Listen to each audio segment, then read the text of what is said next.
Welcome friends. आप देख रहे हैं एके एकेडमी क्लास। फ्रेंड्स, आज जो हमारा पढ़ने का तरीका है वो थोड़ा सा अलग है।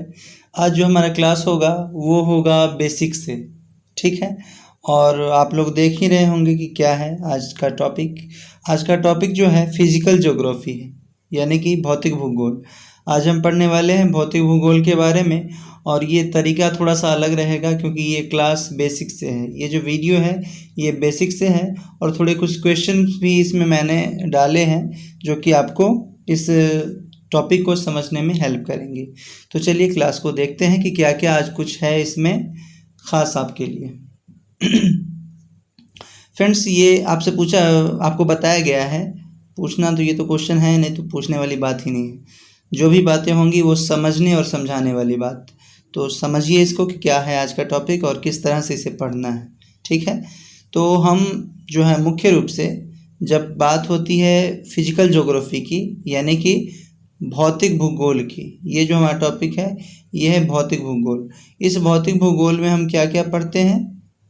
वायुमंडल, जलमंडल, स्थलमंडल और जैव मंडल। तो जैव मंडल को एक तरह से आप मान के चलिए तो ये आप बायो में भी पढ़ सकते हैं या इसमें भी लेकर के चल सकते हैं। फिलहाल हम जिस चीज़ के बारे में पढ़ने वाले हैं वो है हमारा वायुमंडल, ठीक है, जिसे कि इंग्लिश में एटमॉस्फेयर कहा जाता है, ठीक है। यहाँ पे है, ये हमारा टॉपिक है पहला, जिसे कि एटमॉस्फेयर यानी कि वायुमंडल कहा जाता है। आइए वायुमंडल के बारे में जानेंगे। फ्रेंड्स, आप सभी लोग को पता है कि वायुमंडल यानी कि पृथ्वी के ऊपर जो भी जितने मंडल है, जैसे कि आप लोग देख रहे होंगे जल, ये क्षोभ मंडल, समताप मंडल, मध्य मंडल, आयन मंडल, बहिर्मंडल, ये सारे जो मंडल हैं उसके बारे में भी आगे हम लोग जानने वाले हैं। तो स्टेप बाय स्टेप सभी चीज़ को समझेंगे। देखिए क्या क्या किस तरह से होता है, चलिए देखते हैं। फ्रेंड्स, यहाँ पे सबसे पहले आपको बताया गया है कि ये आप देख रहे होंगे, ये हमारा टॉपिक है वायुमंडल यानी कि एटमॉस्फेयर। इस एटमॉस्फेयर में ये हमारा ये पृथ्वी है, ठीक है। और पृथ्वी पे क्या है? गैस है, जलवाष्प है और धूल कण है, ठीक है। पृथ्वी पे कौन कौन सी चीज़ें मौजूद हैं? गैस, जलवाष्प और धूल कण, ठीक। हमारा जो एटमॉस्फेयर है इन्हीं तीनों चीज़ों से मिलकर के बना है। और अगर चौथी चीज़ कुछ है, अगर ऑप्शन में रहता है, तो निम्नलिखित में से आपसे सवाल पूछा जा सकता है ऑब्जेक्टिव टाइप में कि निम्नलिखित में से कौन पृथ्वी के वायुमंडल में नहीं पाया जाता, ठीक है। तो वायुमंडल में पाए जाते हैं। हमारा जो वायुमंडल है वो इन्हीं तीनों चीज़ से निर्मित है, गैस, जलवाष्प और धूल कण। अब जो तीसरा रहेगा वो हमारा आंसर, मतलब कि वो सही रहेगा, क्योंकि अगर पूछेगा कि निम्नलिखित में से कौन है तो वो जो तीसरा होगा वही राइट आंसर होगा, ठीक है। आगे यहाँ पे आपको बताया गया कि गैस, आप ये देख रहे हैं गैस, ये जो गैसें हैं, ये गैस के बारे में यहाँ पे जिक्र किया गया है कि पृथ्वी के सतह पर सबसे ज़्यादा जो गैस पाई जाती है पृथ्वी के सतह पे, ठीक है, तो वो ऑक्सीजन गैस। आपसे ऑब्जेक्टिव रूप में पूछा जा सकता है कि पृथ्वी के सतह पे सबसे अधिक मात्रा में पाया जाने वाला गैस कौन है, तो वो ऑक्सीजन गैस है, ठीक है। और वायुमंडल में सबसे अधिक पाया जाने वाला गैस पूछेगा 2 नंबर में, तो कौन सी गैस कहेंगे? नाइट्रोजन गैस, जिसे कि हम N से डिनोट करते हैं, ठीक है। पृथ्वी की सतह पर सबसे पहले पूछे तो क्या कहेंगे? Oxygen gas. और वायुमंडल में सबसे अधिक मात्रा में पाया जाने वाला गैस कौन है? तो नाइट्रोजन गैस। और अगर ब्रह्मांड में पूछ दे, ब्रह्मांड में, ब्रह्मांड मतलब यूनिवर्स में सबसे अधिक मात्रा में पाया जाने वाला गैस कौन है, तो वहाँ पे आप कह देंगे हाइड्रोजन यानी कि H। ध्यान में रखेंगे, हाइड्रोजन का जो संकेत होता है वो H होता है। तो ब्रह्मांड में सबसे अधिक पाया जाने वाला गैस कौन है? तो हाइड्रोजन। ध्यान में रखेंगे। ये थोड़ा सा बेसिक था पृथ्वी के बारे में कि पृथ्वी की सतह पे या फिर वायुमंडल में कौन सी गैस अधिक मात्रा में पाई जाती है या ब्रह्मांड में कौन सी गैस अधिक मात्रा में पाई जाती है। तो इन सारी बातों को ध्यान में रख लेंगे। एक बार और रिवीजन कर लीजिए आप लोग। यहाँ पे ध्यान में रखेंगे कि पृथ्वी जो है निर्मित किस किस चीज़ से? गैस, जलवाष्प और धूल कण से, ठीक है। और गैस की अगर हम बात करें तो ये जो हमारा गैस है, ये गैस पृथ्वी की सतह पे सबसे अधिक गैस कौन सी गैस पाई जाती है? ऑक्सीजन गैस, ठीक है। और वायुमंडल में सबसे अधिक गैस कौन सी गैस पाई जाती है? Nitrogen gas. ब्रह्मांड में अगर आपसे पूछ दे कि निम्नलिखित में से कौन सी गैस पाई जाती है, उसमें आपको यहाँ पे तो हाइड्रोजन दिया गया है, सीधे सीधे आपको बताया गया है, लेकिन हो सकता है कि आपको हाइड्रोजन के अलावा और जो 3 दे, आपको तीनों को छोड़ के हाइड्रोजन क्लिक कर देना है, आपका राइट आंसर हो जाएगा। ठीक है, चलिए देखते हैं थोड़ा सा आगे और क्या है। आगे आपको बताया गया है कि वायुमंडल में मौजूद गैस, वायुमंडल में जो गैस मौजूद है उसमें नाइट्रोजन कितना है, ऑक्सीजन कितना है और ये CO2 कितना है। जिसमें नाइट्रोजन की अगर मात्रा देखें तो 78%, आप जानते ही हैं कि नाइट्रोजन कितना है 78%, और ऑक्सीजन आपसे पूछ दे तो 21%। तो नाइट्रोजन 78% और ऑक्सीजन 21%, दोनों मिलकर के 99% तो हो गया। ठीक है, आप देख रहे हैं यहाँ पे 99 है, तो ऑक्सीजन और नाइट्रोजन मिलकर के ही 99% हो गया। तो अब क्या है, वायुमंडल में अब जो गैसें बची हैं उसी में से कार्बन डाइऑक्साइड, आर्गन गैस और हाइड्रोजन गैस, ये बाकी गैसें जो भी हैं वो सारी गैसें मात्र 1% में ही आती हैं। जैसे कि आपसे सवाल में पूछा जा सकता है कि पृथ्वी की सतह पे वायुमंडल में नाइट्रोजन की प्रतिशत मात्रा कितनी है, तो आप कहेंगे 78%। वायुमंडल में ऑक्सीजन की प्रतिशत मात्रा कितनी है, तो आप कहेंगे 21%। यहाँ पे दिया गया है 78% और 21%। और आपसे अगर पूछ दे कि वायुमंडल में कार्बन डाइऑक्साइड की प्रतिशत मात्रा, तो 0.03%। ध्यान में रखेंगे इसको, 0.03% क्या है, कार्बन डाइऑक्साइड की मात्रा है हमारे वायुमंडल में। ठीक है फ्रेंड्स, मैं आप सभी से एक बात और कहना चाहूँगा कि अगर आपको क्लास पसंद आती है तो क्लास को सब्सक्राइब कर लेंगे और नई वीडियो की सूचना अपने मोबाइल पे पाने के लिए घंटी के आइकन को दबा लेंगे। ठीक है, चलते हैं अगले सवाल पे और देखते हैं अगले टॉपिक पे अगला क्या है। आगे आपको बताया गया है कि सबसे अधिक अक्रिय गैस है। सबसे अधिक अक्रिय गैस कौन सी गैस है, तो ऑर्गन गैस है। ये भी हमारे कहाँ पाया जाता है, ये इसमें वायुमंडल में ही पाया जाता है। और वायुमंडल में सबसे अधिक अक्रिय गैस 0.09% है।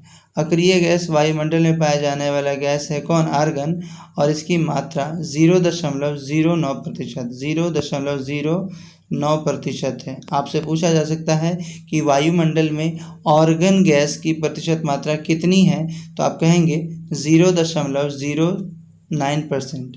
लेकिन अभी मैंने आपको बताया कि कार्बन डाइऑक्साइड गैस की मात्रा जो कि पूछा जाता है 0.03%। ध्यान में रखेंगे, अभी ऊपर मैंने आपको बताया था। ठीक है, सामने यहाँ पे दिख भी रहा है, ये कार्बन डाइऑक्साइड की मात्रा थी। और ओजोन गैस भी होता है फ्रेंड्स, जो कि हमारे वायुमंडल में मौजूद है। और ओजोन गैस की अगर बात आपसे पूछ दे, O3 इसका सूत्र होता है ओजोन गैस का, तो इसमें ओजोन गैस का 0.01% ये ओजोन गैस की प्रतिशत मात्रा है हमारे वायुमंडल में। ठीक है, ये क्वेश्चन जो मैं आपको करवा रहा हूँ ये क्वेश्चन नहीं है, ये इसका बेसिक है। आपको जो मैं बता रहा हूँ ये वायुमंडल का, ये सब बेसिक बातें हैं, और इससे ही अगर आप ऑब्जेक्टिव बनाएं तो बहुत सारा ऑब्जेक्टिव आपका तैयार हो सकता है। जैसे कि मैं आपको बताते चल रहा हूँ कि ऑब्जेक्टिव किस तरह से इस जगह पे आपसे पूछा जाता है। ठीक है, तो आपको ज़्यादा नहीं सोचना है, मैं जिस तरह से बता रहा हूँ आपको केवल उसी तरह से ध्यान देते हुए चलना है। ठीक है, आगे चलते हैं। आगे आपको कहा गया है CO2 यानी कार्बन डाइऑक्साइड के मुख्य कार्य क्या है। आप देखिए, कार्बन डाइऑक्साइड के मुख्य कार्य के बारे में हम पढ़ेंगे यहाँ पे कि कार्बन डाइऑक्साइड के मुख्य कार्य क्या है। सूर्य के प्रकाश को दीर्घ तरंग के रूप में पृथ्वी पर आने देना, पर लघु तरंग के रूप में वापस नहीं जाने देना ही ग्रीन हाउस कहलाता है। आप लोगों ने सुना होगा कि हमारे क्या हो रहा है, पृथ्वी पे बहुत सारी ग्रीन हाउस प्रभाव, मतलब पृथ्वी पे ग्रीन हाउस प्रभाव पड़ रहा है। मतलब क्या, हरित गृह प्रभाव जिसे कि हिंदी में बोलते हैं। तो ये कैसे होता है, आप देख रहे होंगे कि ये सूर्य है, यहाँ पे ये हमारा सन है। अब इस सन से जो सनलाइट आता है यहाँ पे, ये पृथ्वी पे आया, ठीक है, और पृथ्वी से फिर वापस ये जाना चाहता है, लेकिन इसे जाने नहीं देता है कौन, कार्बन डाइऑक्साइड गैस। ये पृथ्वी है हमारा, इस पृथ्वी पे सूर्य से यहाँ से पृथ्वी पे आया लाइट, सनलाइट, और उसके बाद पृथ्वी से फिर वापस जाना चाहता है तो वो जाने नहीं देता है। कौन गैस नहीं जाने देता, कार्बन डाइऑक्साइड गैस। और ये अच्छा ही है हमारे लिए, क्योंकि जब तक कार्बन डाइऑक्साइड गैस नहीं होगी हमारे पृथ्वी में, तब तक क्या होगा, हमारे पृथ्वी का तापमान सामान्य नहीं रहेगा। ठीक है, और जब सामान्य नहीं रहेगा तो हमारे लिए भी और पृथ्वी पे जितने जीव मौजूद हैं उसके लिए भी ये फ़ायदेमंद है नहीं। ठीक है, क्योंकि पृथ्वी का एक न्यूनतम तापमान रहना चाहिए जो कि हर एक जीव के लिए ज़रूरी है। तो कार्बन डाइऑक्साइड क्या करता है कि पृथ्वी, ये जो सूर्य से प्रकाश आ रहा है तो पृथ्वी पे तो आ जाता है, पर इसे जाने से ये रोक देता है, कौन, कार्बन डाइऑक्साइड, और जिस वजह से पृथ्वी का तापमान बना रहता है। ठीक है, तो आपसे पूछा जा सकता है कि पृथ्वी का तापमान बनाए रखने के लिए निम्नलिखित में से कौन सी गैस ज़रूरी है, carbon dioxide, carbon monoxide, carbon sulphide या मीथेन गैस। तो उस जगह पे आप कह सकते हैं कि CO2 गैस यानी कि कार्बन डाइऑक्साइड गैस पृथ्वी की जो तापमान है उसको बनाए रखने में सहायक है। ठीक है, चलते हैं आगे क्या है देखते हैं। आगे आपसे सवाल यहाँ पे आपको बताया गया है इसी बेसिस पे, यदि कि CO2 की मात्रा में कमी हो जाए तो दिन और रात के तापांतर में कमी होगी या वृद्धि। तो यहाँ पे वृद्धि होगी। वृद्धि कैसे होगी फ्रेंड्स, इसको समझते हैं। ठीक है, और यहाँ पे क्वेश्चन है, यदि CO2 की मात्रा में कमी हो जाए, CO2 मतलब कार्बन डाइऑक्साइड की मात्रा में कमी हो जाए तो दिन और रात के तापांतर में कमी होगी या वृद्धि। तो यहाँ पे हमारा राइट आंसर होगा वृद्धि होगी। सपोज़ कीजिए, मान लीजिए कि अगर हमारे दिन का टेम्परेचर 20 है, ठीक है, दिन का टेम्परेचर 20 है और रात का टेम्परेचर 10 है, ठीक, 10 है। अगर हम ऐसा लेके चलते हैं कि दिन का टेम्परेचर 20 और रात का टेम्परेचर, दिन का टेम्परेचर 20 और रात का टेम्परेचर 10, ठीक। अब इसमें क्या हो रहा है कि जब पृथ्वी क्या करेगा, जब सूर्य से प्रकाश आएगी तो कार्बन डाइऑक्साइड क्या करेगा, इसको जाने से क्या करेगा, रोकेगा। कैसे रोकेगा, जब यहाँ पे कार्बन डाइऑक्साइड की मात्रा ही नहीं होगी या मात्रा कम होगी, यहाँ पे क्या कहा है, CO2 की मात्रा में कमी हो, CO2 की मात्रा में अगर कमी होगी तो इसको रोक पाएगा, नहीं रोक पाएगा, और जिस वजह से ये चल जाएगा। यानी कि जो सूर्य के प्रकाश से जो परावैंगनिक किरण आएगी वो फिर वापस पृथ्वी से टकरा करके फिर वापस लौट जाएगी। तो क्या होगा, यहाँ पे अगर वो टकरा करके वापस लौट गई तो क्या होगा, तब पृथ्वी के तापमान में कमी होगी। ठीक है, लेकिन अगर ये टकरा करके वापस नहीं लौट पाया तो वृद्धि होगी। ठीक है, ध्यान में रखेंगे, अगर टकरा करके वापस नहीं लौट पाया, ठीक है, रोकता कौन है, कार्बन डाइऑक्साइड। मैंने अभी आपको बताया है कि पृथ्वी के तापमान को नियमित रखने का काम कौन करता है, कार्बन डाइऑक्साइड यानी कि CO2। ठीक है, तो उसी प्रकार से अगर कार्बन डाइऑक्साइड की मात्रा पृथ्वी पर कम हो जाएगी तो क्या होगा, बताएंगे आप ही लोग कमेंट करके कि अगर पृथ्वी पर कार्बन डाइऑक्साइड की मात्रा कम हो जाएगी तो क्या होगा। आप अपने जवाब कमेंट बॉक्स में ज़रूर लिखिएगा, मैं ज़रूर देखूंगा कि आप लोगों ने आंसर क्या किया, क्योंकि ये क्वेश्चन के तौर पे आपको समझाने के लिए यहाँ पे बताया गया था, और वैसे ये है यहाँ पे समझाया गया, कोई दिक्कत नहीं होगा आप लोग को। आगे आपको बताया गया है कि क्या केवल CO2 जिम्मेवार है ग्रीन हाउस प्रभाव के लिए। ये क्वेश्चन है आपके लिए कि क्या केवल CO2 जिम्मेवार है ग्रीन हाउस प्रभाव के लिए। तो मैं आपको बता दूं कि नहीं, केवल CO2 जिम्मेवार नहीं है, मीथेन गैस भी जिम्मेवार है, यानी कि CH4। यानी कि हमारे जो पृथ्वी पे ग्रीन हाउस प्रभाव हो रहा है उसके लिए क्या एक CO2 ही प्रभावित नहीं कर रहा है, उससे ग्रीन हाउस गैस जो हमारे पृथ्वी पे बढ़ रहा है, हरित गृह प्रभाव जो हो रहा है, उसके लिए केवल CO2 प्रभाव ये रिस्पॉन्सिबल नहीं है, उसके लिए मीथेन गैस भी रिस्पॉन्सिबल है, और जिसकी वजह से ही क्या हो रहा है, हमारे पृथ्वी पे ग्लोबल वार्मिंग, ये हरित गृह प्रभाव का खतरा बढ़ रहा है। ठीक है, आगे देखते हैं। आगे आपको एक क्वेश्चन दिया गया है कि यदि अगर CO2 की मात्रा में वृद्धि हो जाए तो क्या होगा। ये क्वेश्चन फ्रेंड्स आप बनाएंगे, अभी मैंने आपको बताया था। वैसे यहाँ पे दिया गया है आंसर, देख लीजिए आप, प्रैक्टिस बाद में आप लोग कर लीजिएगा, लिख करके वीडियो को पॉज कीजिएगा और इसको लिखिएगा। फ्रेंड्स, ये एक नोट्स है जो मैं आपको आपके बीच शेयर कर रहा हूँ, ठीक है। ये मेरे टीचर ने मुझे पढ़ाया था, जो कि मैं आप लोग के बीच रख रहा हूँ, ठीक। तो आप प्लीज़ इसको मजाक में नहीं लेंगे, इसको लिखेंगे अपनी कॉपी में, ठीक है। तो आपको बहुत फ़ायदा होगा। आपका ऑब्जेक्टिव बहुत सारा ऐसे ही क्लियर हो जाएगा, आपको ऑब्जेक्टिव रटने की ज़रूरत नहीं पड़ेगी। अगर इस तरह से ये जो चीज़ें मैं आपको दे रहा हूँ ये ज़ख़ीरा है एक तरह से, समझे। तो इसलिए इसको इग्नोर नहीं करेंगे। ये जो मैं आपको दे रहा हूँ ये बहुत ही इम्पोर्टेंट चीज़ है। मैंने काफ़ी पैसे खर्च किए थे तब जा कर के मैंने ये क्लास किया था अपना, ठीक है। तो यहाँ पे देखिए कि अगर CO2 की मात्रा में वृद्धि हो जाए तो क्या होगा। तो ये क्या होगा यहाँ पे आंसर, पृथ्वी के औसत तापमान में वृद्धि हो जाएगी। औसत नहीं होता, यहाँ पे औसत होता, ठीक है। औसत तापमान में वृद्धि हो जाएगी। अगर CO2 की मात्रा में वृद्धि हो जाए तो पृथ्वी के औसत तापमान में क्या होगी फ्रेंड्स, वृद्धि हो जाएगी, ठीक। और पृथ्वी के औसत तापमान का बढ़ जाना ही भूमंडलीय ताप या ग्लोबल वार्मिंग कहलाता है। देखिए यहाँ पे अब क्लियर हो रहा है आपको कि पृथ्वी के औसत तापमान का बढ़ जाना ही भूमंडलीय ताप या ग्लोबल वार्मिंग कहलाता है।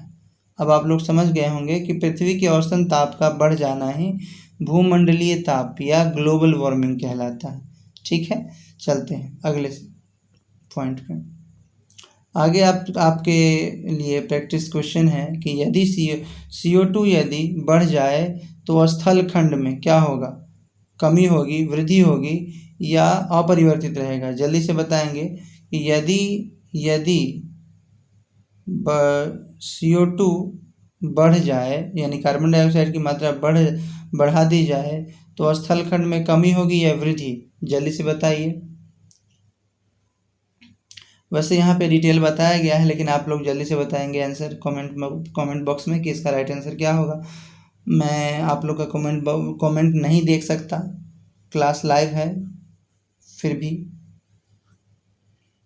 क्योंकि उस वक्त मैं कमेंट नहीं देख सकता क्योंकि रिस्ट्रिक्शन है यूट्यूब की तरफ से, तो मैं माफ़ी चाहता हूँ। चलिए, मुझे लगता है कि आप लोगों ने कर लिया होगा। और इसको मैं यहाँ पे तो आंसर दिख ही रहा है कि यदि CO2 बढ़ा दी जाए तो स्थल खंड में क्या होगा, कमी हो जाएगा कि वृद्धि हो जाएगा या अपरिवर्तित रहेगा। CO2 यदि बढ़ जाएगा तो स्थल खंड में क्या होगा, कमी हो जाएगा। इसको देखते हैं।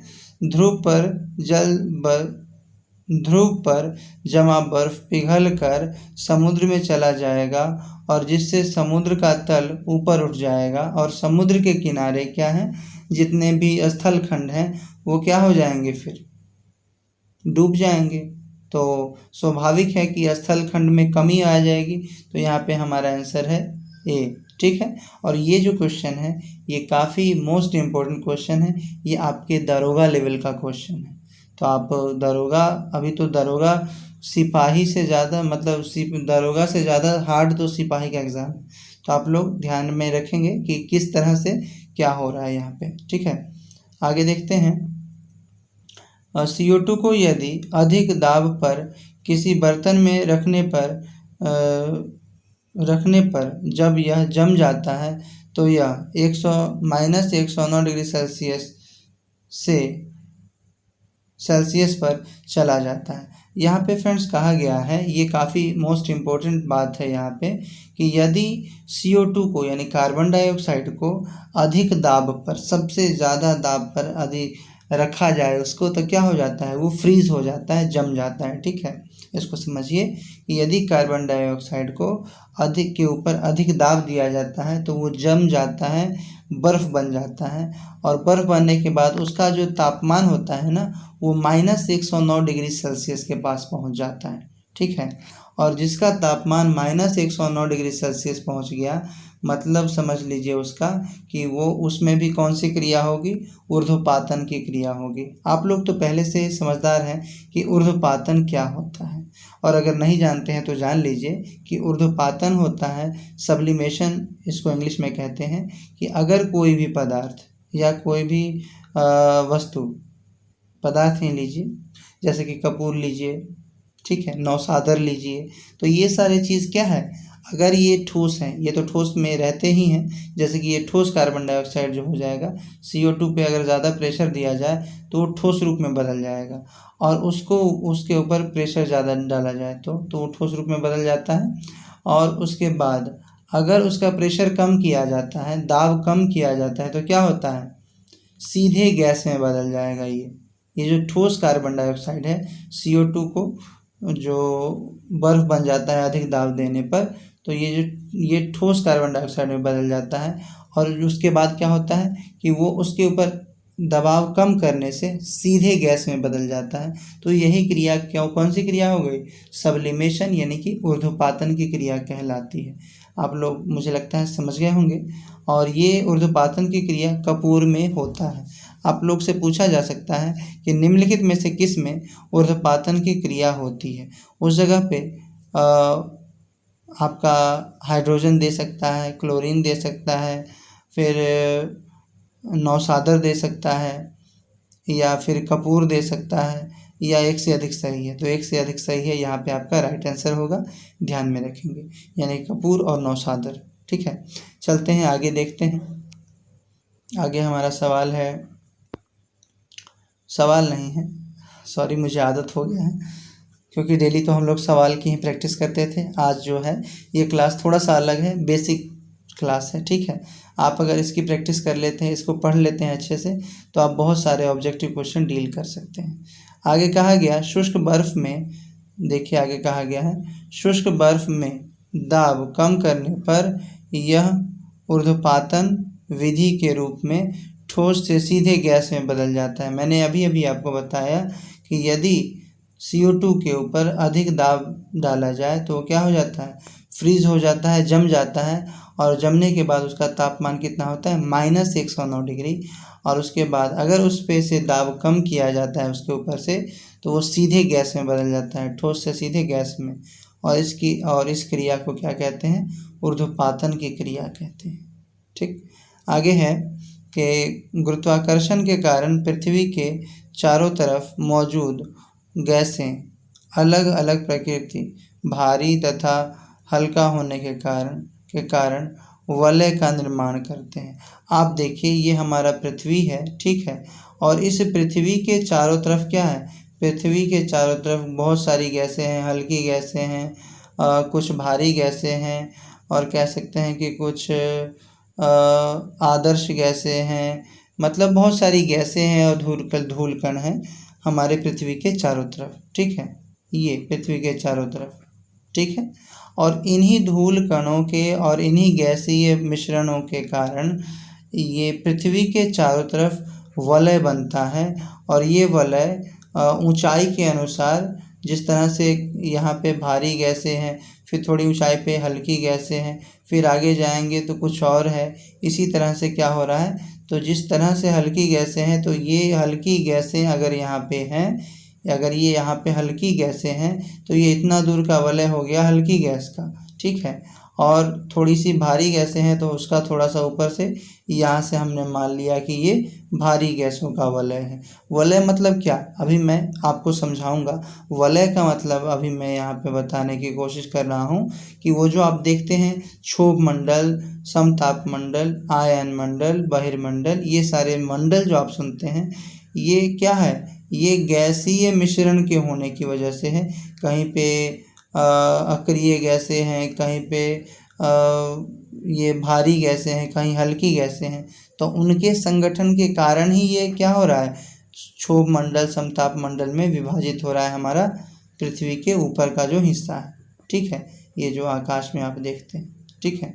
चलिए आगे देखते हैं। तो मुझे लगता है आप लोग समझ गए होंगे। और यहाँ पे आप देख लीजिए, यहाँ पे मैंने कोशिश किया है आपको समझाने का कि एक ये हमारा पृथ्वी है, ठीक, ये पृथ्वी है, और पृथ्वी से यहाँ पे आप देख लीजिए कि ये पहला है स्ट्रेटोस्फेयर, दूसरा है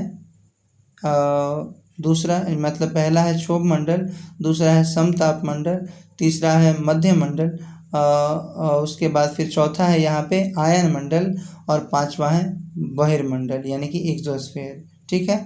स्ट्रेटोस्फेयर यहाँ पे सबसे पहला स्ट्रेटोस्फेयर, उसके बाद स्ट्रेटोस्फेयर, उसके बाद है मेसोस्फेयर, उसके बाद है यहाँ पे मध्य मंडल को कहते हैं मेसोस्फेयर, और फिर उसके बाद फिर आयन मंडल है। तो आयन मंडल को किधर गया, आयन मंडल को ओजोनोस्फेयर कहते हैं, ठीक है। और सबसे ऊपर वाला जो है ये, इसे बहिर्मंडल कहते हैं, यानी कि एक्सोस्फेयर कहते हैं, ठीक है। तो इस तरह से हमारा जो ये पृथ्वी है, पृथ्वी से ऊपर की ओर जाने पर ये मंडल निम्न प्रकार से आप देख रहे हैं, जैसे कि सबसे नीचे क्षोभ मंडल, फिर समताप मंडल, फिर मध्य मंडल, उसके बाद आयन मंडल, और फिर अंतिम में बहिर्मंडल, या इसे वायुमंडल भी कहते हैं। तो ये सीक्वेंस भी अगर आप ध्यान में रखेंगे तो आपके एग्जाम में सीधे सीधे पूछ सकता है कि निम्नलिखित में से कौन सी श्रृंखला पृथ्वी के लेयरों को सही क्रम में दर्शाता है, पृथ्वी के ऊपर के जो लेयर हैं उनको सही रूप में दर्शाता है। तो आप सीधे सीधे कहेंगे नीचे से, या फिर अगर ऊपर से भी उसमें दिया हुआ हो तो उधर से भी आप देख सकते हैं, या तो ऊपर से नीचे या नीचे से ऊपर दिया हुआ होगा आपके ऑप्शन में। तो क्षोभ मंडल, समताप मंडल, मध्य मंडल, उसके बाद आयन मंडल, और तब बहिर्मंडल, ठीक है। या फिर ऊपर से चलेंगे तो बहिर्मंडल, आयन मंडल, मध्य मंडल, समताप मंडल और क्षोभ मंडल, इस तरह से ध्यान में रख लेंगे। और चलते हैं आगे। क्षोभ मंडल यानी कि क्षोभ का मतलब ही होता है विक्षोभ, ठीक है। क्षोभ का मतलब क्या, विक्षोभ होता है, मतलब किसी प्रकार का विक्षोभ, ठीक है, यानी कि विरोध एक तरह से, ठीक है। तो क्षोभ मंडल में सबसे अधिक ऊंचाई होती है कहाँ, आपसे पूछा जा सकता है कि क्षोभ मंडल में सबसे अधिक ऊंचाई कहाँ होती है, तो ये विषुवत रेखा पर होती है। मैं आपको बता दूं कि ये हमारी पृथ्वी है, ठीक है। ये एक मिनट रुक जाइए, मैं रब कर लूँ इसको। हाँ, ये हमारी पृथ्वी है, और पृथ्वी पे आप ये जो देखते हैं ये वाली रेखा, ये इसी रेखा को भूमध्य रेखा भी कहते हैं, और इसी रेखा को हम कौन सी रेखा कहते हैं, विषुवत रेखा भी कहते हैं इसी रेखा को। और ये जो रेखा होती है, ये रेखा, इसको उत्तरी गोलार्ध कहते हैं, इसको दक्षिणी गोलार्ध कहते हैं। सभी लोग ध्यान में रख लेंगे, ये उत्तरी गोलार्ध होता है, ये दक्षिणी गोलार्ध होता है, और इसी को भूमध्य रेखा या विषुवत रेखा कहा जाता है। तो आपसे पूछा गया है, यहाँ पे समझाने की कोशिश की गई है कि क्षोभ मंडल में सबसे अधिक ऊंचाई होती है विषुवत रेखा पर। आपसे पूछ दे सकता है कि क्षोभ मंडल, सबसे पहले तो ये कि पृथ्वी के सबसे निचले स्तर को कौन सा मंडल कहते हैं, तो क्षोभ मंडल कहते हैं, ठीक है। यहाँ पे पृथ्वी के सबसे पास का मंडल क्षोभ मंडल ध्यान में रखेंगे। और ये क्या होता है आप देखिए, थोड़ा सा यहाँ पे समझने की कोशिश कीजिए कि ये हमारी पृथ्वी है, ठीक है। इस पृथ्वी में आपको मैंने कहा कि ये हमारा है भूमध्य रेखा, या इसी को कहते हैं कौन सी रेखा, विषुवत रेखा, ठीक।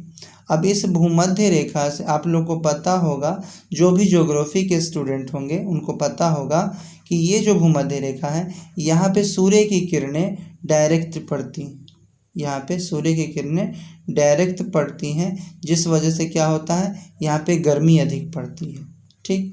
गर्मी अधिक पड़ने की वजह से क्या होता है, यहाँ पे यहाँ के ज़्यादा लोग, यहाँ आस पड़ोस के जो भी राज्य यहाँ पे पड़ रहे हैं, जो जितने भी देश हैं, ठीक है, देश, और उनमें जो राज्य हैं वहाँ के वो जो निवासी होंगे वो सारे कैसे होंगे, काले होंगे। किस वजह से, क्योंकि यहाँ पे गर्मी ज़्यादा पड़ रही है। लेकिन अगर जो ऊपर में व्यक्ति हैं, यहाँ पे जो देश है, जो यहाँ पे देश है, जो इधर देश है, तो यहाँ के लोग कैसे होंगे, जो नीचे है वो कैसे होंगे, थोड़े गोरे लोग होंगे। या फिर जो इस जगह पे हैं तो कैसे लोग होंगे, ये लोग गोरे लोग होंगे। क्यों, क्योंकि यहाँ पे गर्मी कम पड़ती है, यहाँ पे सूर्य का प्रकाश क्या पड़ता है, तिरछा पड़ता है, लेकिन यहाँ पे डायरेक्ट पड़ता है इस जगह पे, विषुवत रेखा पे, ठीक है। तो आपसे पूछा गया, यहाँ पे समझाने की कोशिश की गई थी कि क्षोभ मंडल में सबसे अधिक ऊंचाई होती है, तो यहाँ पे विषुवत रेखा कहा गया था। आइए इसको समझते हैं। विषुवत रेखा पर क्षोभ मंडल की ऊंचाई कैसे हो गई सबसे अधिक। ये आपका हो गया उत्तरी ध्रुव, ये दक्षिणी ध्रुव, और ये हो गया आपका विषुवत रेखा। यहाँ से क्या करेंगे, ये लाइन लाए, ये लाइन लाए, ऐसे घेर दिए, ये लाइन लाए, ये लाइन लाए, ऐसे घेर दिए। आप देखिए कि ये वाली दूरी कम आप लोग को लग रही है, तो ये जो दूरी आपको कम लग रही है, ये दूरी कितनी होती है, ये 8 किलोमीटर, अप्रोक्स 8 किलोमीटर की दूरी होती है। पृथ्वी से ध्रुव की दूरी 8 किलोमीटर होती है, ठीक है।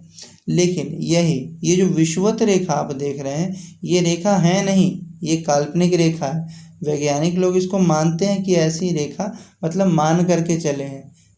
पृथ्वी के बीच में कोई रेखा नहीं है, ऐसा आप लोग मन में मत सोचिएगा। ये काल्पनिक रेखा मानी गई है कि इसे विषुवत रेखा कहते हैं या भूमध्य रेखा कहते हैं। और ये वाली रेखा कौन सी रेखा हो गई, उत्तरी ध्रुव, और ये दक्षिणी ध्रुव। तो ये जो डिस्टेंस है दोनों, ये ऊपर और ये नीचे कितना है, 8 किलोमीटर।